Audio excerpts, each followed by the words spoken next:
भाइयों और बहनों, प्रेस के हमारे मित्रों, आप सबका यहां बहुत बहुत स्वागत, नमस्कार। कैसे हैं आप? मूड ठीक है? लड़ाई, नमस्कार नमस्कार। लड़ाई विचारधारा की है। एक तरफ नफरत, हिंसा, दूसरी तरफ मोहब्बत, भाईचारा। आरएसएस, बीजेपी के लोग संविधान को खत्म करना चाहते हैं, रद्द करना चाहते हैं।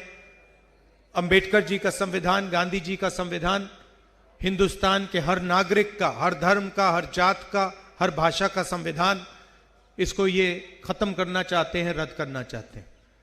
दूसरी तरफ कांग्रेस पार्टी,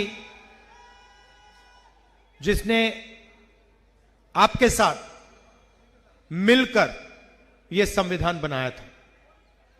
इस संविधान में साफ लिखा है कि हिंदुस्तान सबका है, गरीबों का, अमीरों का, हर धर्म का, हर जात का, हर भाषा का। यह लड़ाई चल रही है। जहां भी हम देखते हैं, बीजेपी, आरएसएस के लोग भाई को भाई से लड़ाते हैं। एक धर्म को दूसरे धर्म से, एक जात को दूसरी जात से, एक भाषा को दूसरी भाषा से। इनका लक्ष्य आपका पैसा आपसे छीनकर हिंदुस्तान के अरबपतियों को देने का है। मैं आपको याद दिलाना चाहता हूं कि नरेंद्र मोदी जी ने हिंदुस्तान के 25 सबसे अमीर लोगों का 16 लाख करोड़ रुपया कर्जा माफ किया है। 16 लाख करोड़ रुपया। कोविड के समय इनका कर्जा माफ किया, इनके लिए नोटबंदी की, इनके लिए गलत जीएसटी लागू करवाई, और जब भी मौका मिलता है अदानी, अंबानी जैसे लोगों का कर्जा माफ कर देते हैं। मैंने कहा कि ये मीडिया के हमारे मित्र हैं, मगर ये मित्र नहीं है, ये जनता के मित्र नहीं है। ये 24 घंटा अंबानी जी की शादी दिखा देंगे, मोदी जी का चेहरा दिखा देंगे, मगर दिल्ली की जो हालत है, गरीबों की जो हालत है, महंगाई, बेरोजगारी, किसानों की हालत, इसके बारे में ये 1 मिनट आपको टीवी पे नहीं दिखाएंगे। औजार ये उनके हैं, मीडिया वाले अंबानी, अदानी के औजार हैं, मोदी जी के औजार हैं, और इनका काम आपके ध्यान को इधर उधर करने का है। आपके सामने सच्चे मुद्दे हैं, आपको रोज दिखते हैं। महंगाई, बेरोजगारी, पोल्यूशन, पीने का पानी नहीं मिलता है, ये आपके मुद्दे हैं। मगर ये मीडिया वाले, नरेंद्र मोदी जी, इन मुद्दों के बारे में आपको कभी नहीं बताएंगे। रोजगार देश में स्मॉल और मीडियम बिजनेस वाले देते हैं। ये अरबपति जो हैं, चाहे अंबानी हो, अदानी हो, ये रोजगार नहीं देते हैं। इनकी हजारों लाखों करोड़ रुपए की कंपनी होती है, मगर इन कंपनियों में बहुत कम लोगों को रोजगार मिलता है। रोजगार छोटे बिजनेस वाले, छोटे व्यापारी, स्मॉल मीडियम बिजनेस वाले, ये रोजगार देते हैं और ये इनोवेशन भी करते हैं। इनको मारने का हथियार नोटबंदी और फिर जीएसटी। नरेंद्र मोदी जी ने हिंदुस्तान के सारे जो स्मॉल एंड मीडियम बिजनेसेस हैं, उनको खत्म किया है, नोटबंदी करके और गलत जीएसटी लगाकर। अलग अलग बैंड्स हैं, 5 अलग अलग बैंड्स हैं, अलग अलग टैक्स है। छोटा व्यापारी पर पूरा का पूरा जीएसटी का बोझ पड़ता है। अदानी, अंबानी जी जितने भी उनको अकाउंटेंट्स चाहिए वो अकाउंटेंट्स ले आते हैं, जीएसटी से उनको नुकसान नहीं होता।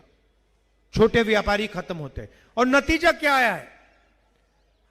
नतीजा यह है कि छोटे व्यापारी जैसे ही खत्म हुए, स्मॉल और मीडियम बिजनेसेस जैसे ही खत्म हुए, वैसे हिंदुस्तान की जनता को रोजगार खत्म हो गया। आज हिंदुस्तान में 50 साल से सबसे ज्यादा बेरोजगारी है।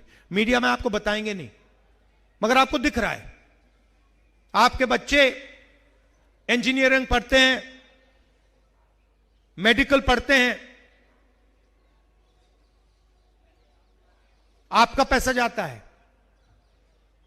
सरकारी कॉलेजेस यूनिवर्सिटीज तो है नहीं, प्राइवेट यूनिवर्सिटीज और कॉलेजेस में आपका लाखों रुपए जाता है। कुछ टाइम पहले मैं दिल्ली रेलवे स्टेशन में था, एक युवा मेरे पास आया,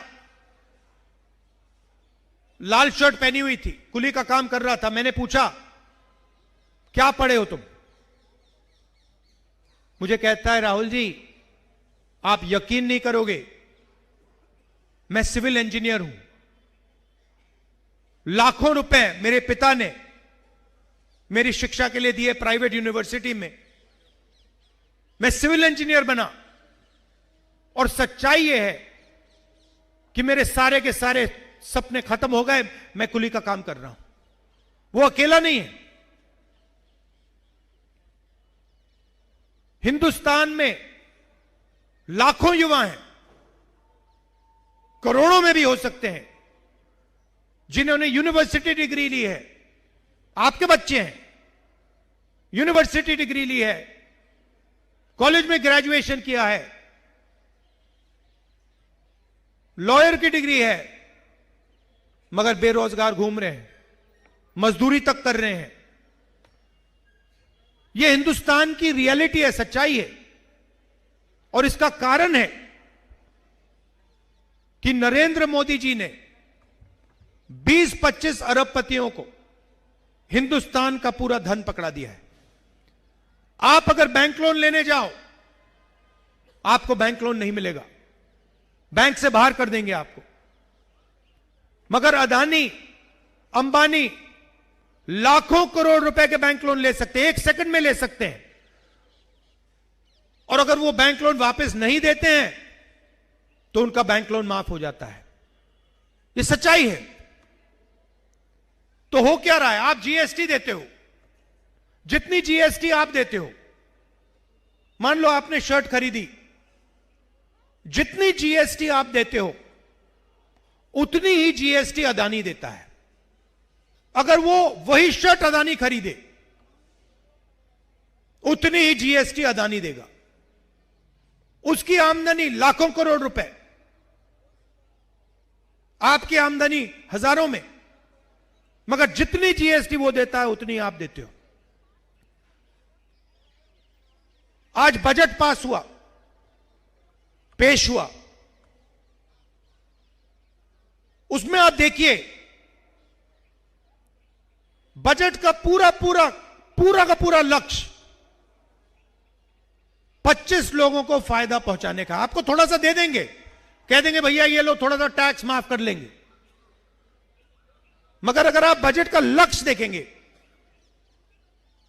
तो हिंदुस्तान का धन 20-25 अरबपतियों को देने का है। हिंदुस्तान में 50% पिछड़ा वर्ग है, 15% दलित है, 8% आदिवासी, 15% माइनॉरिटी, और मान लो 5% गरीब जनरल कास्ट के लोग। प्राइवेट अस्पतालों के मालिक देखो, प्राइवेट कॉलेजेस यूनिवर्सिटीज के मालिक देखो, बड़ी बड़ी कंपनियों के मालिक देखो, बड़े बड़े जजेस की लिस्ट निकालो और मुझे दिखा दो पिछड़े वर्ग के कौन हैं, दलित कौन है, आदिवासी माइनॉरिटीज के कौन है, गरीब जनरल कास्ट के कितने हैं। वही चुने हुए लोग हैं, उनके मित्र हैं, वो सब उनको मिलता रहता है। 90 लोग बजट बनाते हैं। जो आपका पैसा बंटता है, आज बटा है, 90 लोगों ने निर्णय लिया है। पिछले साल मैंने उनकी लिस्ट निकाली, मैंने क्या पता लगाता हूं ये हैं कौन। 50% पिछड़े वर्ग की आबादी है। 90 में से 3 पिछड़े वर्ग के लोग हैं, अफसर हैं। छोटे छोटे डिपार्टमेंट पकड़ा रखे हैं। अगर बजट में 100 रुपए बढ़ते हैं तो पिछड़े वर्ग के अफसर 5 रुपए का निर्णय लेते हैं। यहां पे मेरे दलित भाई बहन हैं, आपके बारे में बहुत बात होती है। आपके 90 में से 3 अफसर हैं, छोटे छोटे डिपार्टमेंट दे रखे हैं, पीछे बैठा रखा है।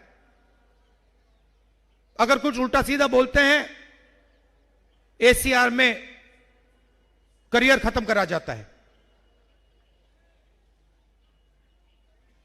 अगर 100 रुपए बजट में बढ़ते हैं, दलितों की आबादी 15% है, अगर 100 रुपए बढ़ते हैं तो 1 रुपये का निर्णय दलित अफसर लेते हैं।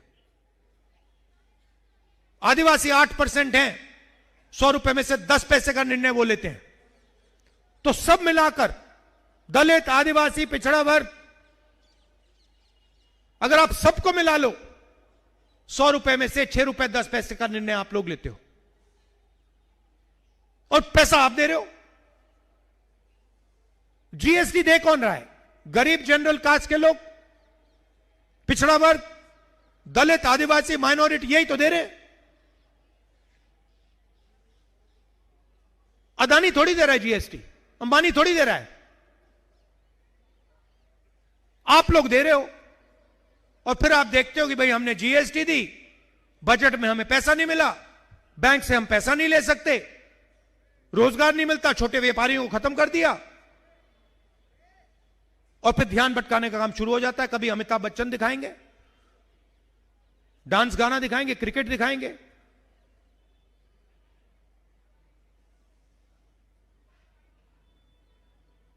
कुंभ मेला में धूमधाम से दिखा रहे थे, वहां पे स्टैम्पीड हुआ, लोग मरे। आज तक देश को नहीं बता रहे यहां कितने लोग मरे। तो इनके लिए सारा का सारा जो भी ये करते हैं, अदानी और अंबानी को मदद करने के लिए करते हैं। राम मंदिर का इनॉग्रेशन था, आपने देखा, आपने अपनी आंखों से देखा। मुझे आप बताओ, जब राम मंदिर का इनॉग्रेशन हो रहा था, आपने किसी गरीब व्यक्ति को वहां देखा? किसान को देखा? मजदूर को देखा? अदानी देखा आपने, अमिताभ बच्चन देखा, अंबानी देखा, पूरी लाइन देखी आपने उनकी। और फिर मोहन भागवत कहते हैं कि 15 अगस्त 1947 को हमें आजादी नहीं मिली, आजादी अब मिली है। मोहन भागवत का कहना है कि आजादी तो मोदी जी के आने के बाद मिली है। यह सीधा संविधान पर आक्रमण है। अगर 1947 में आजादी नहीं मिली तो फिर इस किताब का क्या मतलब है? तो यही हो रहा है। और बीच में केजरीवाल जी आ गए। विचारधारा की लड़ाई चल रही है कांग्रेस बीजेपी के बीच में केजरीवाल जी आए, खंबे पे चढ़ गए।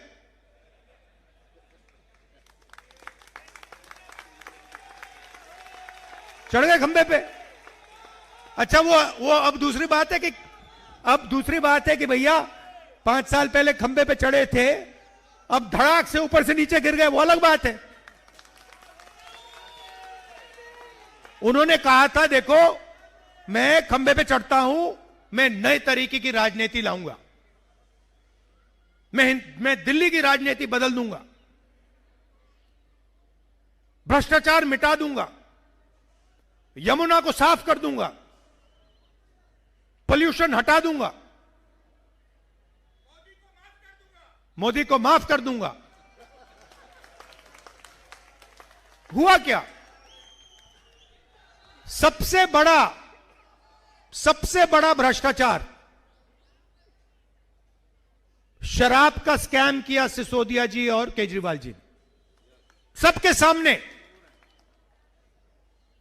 करोड़ों रुपए इन्होंने आपसे चोरी किए हैं। नई राजनीति, वायदा था नई राजनीति का, आए और करोड़ों रुपए आपसे भ्रष्टाचार करके चोरी किया। 5 साल पहले कह रहे थे मैं यमुना जी में जाके नहाऊंगा, यमुना जी का पानी पीऊंगा। मैं तो उनसे कह रहा हूं भैया यमुना जी को छोड़ दो, दिल्ली का पानी पी के दिखा दो, बीमार हो जाओगे। कहा था छोटी छोटी गाड़ी में घूमते थे, कौन सी थी भैया वो? ऑल्टो क्या थी? वैगनार मैं भूल जाता हूं। वैगनार गाड़ी थी छोटी सी, वो वैगनार गाड़ी को लेकर सीधा शीश महल में घुस गया अंदर, दरवाजा बंद कर दिया पीछे से। करोड़ों रुपए का घर, सारी की सारी एमिनिटीज, ऑटोमेटिक दरवाजे, 70 लाख की गाड़ी। अच्छा ऐड किया आपने।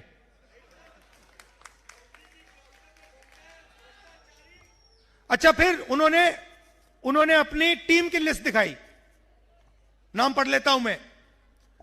टीम केजरीवाल, ये देखो, ये है, देख रहे हो? ये टीम केजरीवाल, देखो भैया। Team Kejriwal, number 1 Arvind Kejriwal, number 2 Manish Sisodia, number 3 Atishi Singh, number 4 Sanjay Singh, Satyendra Jain, Raghav Chadha, Sandeep Pathak, Saurabh Bharadwaj और अवध ओझा। इसमें भैया मुझे पिछड़े वर्ग का नेता दिखा दो, दलित नेता दिखा दो, मुसलमान नेता दिखा दो, कहां है? अच्छा इन्होंने अच्छा काम किया। मैं पढ़ रहा था, अंबेडकर जी ने कहा था एजुकेट, एजिटेट, ऑर्गेनाइज।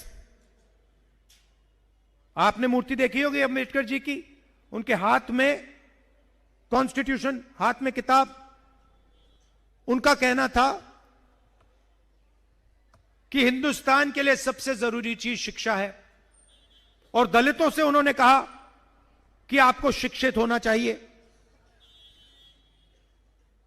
अब दलित विरोधी केजरीवाल जी ने क्या किया मैं आपको बताता हूं। उन्होंने आपको बताया कि दलितों के लिए हम स्कॉलरशिप ला रहे हैं। स्कॉलरशिप कितने की दी? 25 लाख रुपए की। 25 लाख रुपए स्कॉलरशिप में दिए बस। और एडवर्टाइजिंग कितने की? 25 करोड़ की। मतलब 25 लाख आपको दिए और फिर मीडिया को 25 करोड़ रुपए दे दिए एडवर्टाइजिंग करने के लिए। यह है केजरीवाल जी।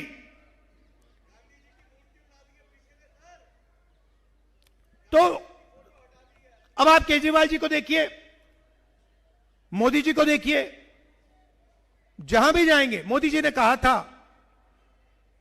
नोटबंदी के टाइम आंसू भाषण देते हुए, मुझे चौराहे पे फांसी से लटका देना। कोविड के टाइम आपको कहते भैया थाली बजाओ। अच्छा आपने बजाई भी। अभी आप ताली बजा रहे हो, मगर उस टाइम आपने बजाई थाली, और आप थाली बजा रहे थे। कोविड फैल रहा था, अस्पताल जा रहे थे आप लोग। उसके बाद आप, मोदी जी ने कहा मोमबत्ती जलाओ, मोबाइल फोन की लाइट ऑन करो, ठीक है। और फिर लाखों करोड़ रुपए वैक्सीन में, कर्जा माफी में अरबपतियों को पकड़ा दिया। ये झूठे वायदे करते रहते हैं 24 घंटा। एक ही चीज है, केजरीवाल जी कहेंगे भ्रष्टाचार मिटा दूंगा, यमुना को साफ कर दूंगा, मोदी जी कहेंगे भ्रष्टाचार मिटा दूंगा, गंगा को साफ कर दूंगा। एक ही चीज है,